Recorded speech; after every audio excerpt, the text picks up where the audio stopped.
Hello, Father James Kavicki here, and one of my favorite gospel figures is the woman whom the church honors today, St. Martha. What story do you think of when you hear her name?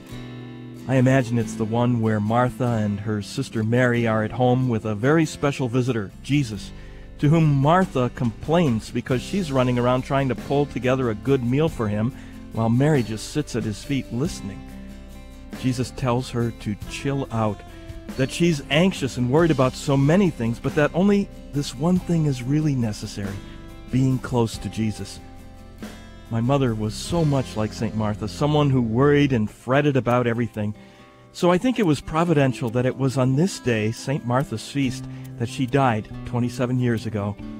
A few days later, at her funeral, I preached on another gospel passage where Martha appears. This was after Lazarus' death, when Martha was once again pretty bold with Jesus. She confronted him, "Lord, if you had been here, my brother would not have died."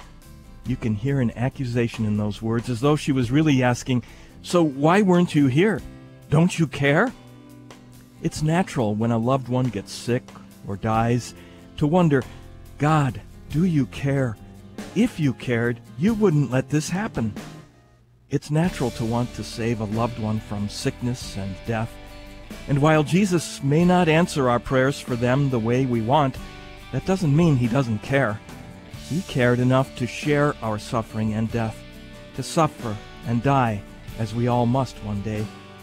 He shared in our life and death in order to blaze a trail for us to risen life in heaven. So today, let's renew our faith with St. Martha's words, "Yes, Lord, I believe you are the resurrection and the life."